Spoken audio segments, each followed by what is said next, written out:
अरे तुमने किससे शादी कर ली? अरे ये तो गांव से आई है, ये तो गांव की लड़की है, हिंदी मीडियम स्कूल में पढ़ी है, एमए इन हिंदी, ये क्या होता है? तो आउटडेटेड है, इसकी कोई वैल्यू नहीं। शादी के तुरंत बाद रिश्तेदारों ने जब खाने पे या मिलने के लिए बुलाया तो मुझे लगा कि वो भोजन पे नहीं बुला रहे हैं बल्कि इंसल्ट करने के लिए बुला रहे हैं। मेरे हस्बैंड की एजुकेशन अच्छे स्कूल से हुई थी। रीज़न कि वो शहर में रहते थे, मैं गांव में पली बड़ी। तो मेरी जो एजुकेशन है वो गवर्नमेंट स्कूल से हुई, हिंदी मीडियम स्कूल से। बट इसका मतलब ये नहीं था कि मैं पढ़ाई में बुरी थी या किसी चीज़ में किसी से कम थी। गँवार वो नहीं होता जो गांव में रहता है, गांव में पला बड़ा होता है। गँवार वो होता है जो दूसरों को नीचा दिखाता है। गँवार वो होता है जो दूसरों की इज्जत करना नहीं जानता। गँवार वो होता है जो दूसरों पे ताने कसता है। मेरी शादी जब हुई थी तो मेरी उम्र 22 साल थी। ये अरेंज मैरिज थी और मैं समझ नहीं पा रही थी कि मुझे लोगों को किस तरह से जवाब देना चाहिए और मैं जवाब दे ही नहीं पा रही थी। मैं ये समझने में सक्षम नहीं थी कि क्या मुझ में कोई कमी है या लोग मेरे साथ में कोई गेम खेल रहे हैं। मैं बस लोगों की बातें सुनती, निराश होती, उदास होती और चुप हो जाती। अपने अंदर झाँकती और सोचती कि क्या मुझ में कोई कमी है।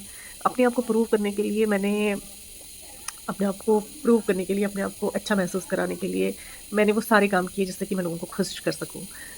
मैंने एमए हिंदी किया था और मैं पीएचडी करना चाह रही थी, लेकिन मैंने उसको छोड़ के एमए इंग्लिश किया क्योंकि मैं लोगों को ये दिखाना चाह रही थी कि भई मैं भी आप लोगों में से ही एक हूँ। आप अच्छी इंग्लिश बोल सकते हो तो मैं भी बोल सकती हूँ। इस तरह से मैंने बहुत टाइम वेस्ट किया। अ, लोगों ने मुझे कहा कि तुम बहुत अच्छा खाना नहीं बनाती, तुम्हें वैरायटी ऑफ फूड्स बनाना नहीं आता। तो मैं बुक्स खरीदी मैंने, संजीव कपूर की बुक्स मैंने खरीदी, वहाँ से मैंने खाना बनाना सीखा और मैंने 100 टाइप्स ऑफ डिशेज़ बनाना शुरू कर दिया। ये सब कुछ मैं किस लिए कर रही थी? सिर्फ़ लोगों को खुश करने के लिए।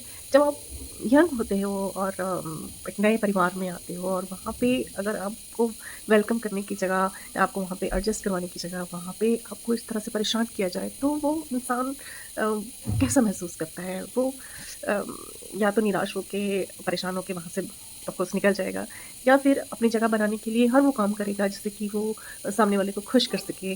चाहे उसमें उसका आत्म-सम्मान, चाहे उसमें उसकी अपनी इच्छाएँ सब नष्ट ही क्यों ना हो जाए। ये सब चीज़ें मैंने भी की। लेकिन आज मुझे रियलाइज़ होता है कि क्या मुझे सब कुछ करना चाहिए था? क्या वर्थ इट था? येस, इग्नोर भी तो कर सकती थी। लेकिन वो आज की बात है, तब ये बात समझ में नहीं आई। लेकिन जो भी व्यूअर्स मुझे देख रहे हैं, उसमें अगर कोई यंग गर्ल्स भी है, तो मैं उन्हें बताना चाहूँगी कि आप अपने आप पे कभी डाउट मत कीजिए। आप खुद पे विश्वास रखिए। लोग जो कहते हैं, वो सारी ही बातें सच नहीं होती। उसमें बहुत सारी बातें सिर्फ़ उनकी मानसिकता को दर्शाती हैं, वो आपके बारे में नहीं होती। तो आपको उन्हें सीरियसली लेने की ज़रूरत नहीं है। आपको उन बातों पे रिएक्ट करने की भी ज़रूरत नहीं है। सिर्फ़ एक ही सही तरीका है इन चीज़ों से डील करने का और उसे कहते हैं इग्नोर। सो और बहुत सारी बातों के साथ में आपसे मिलती हूँ मैं नेक्स्ट वीडियो में।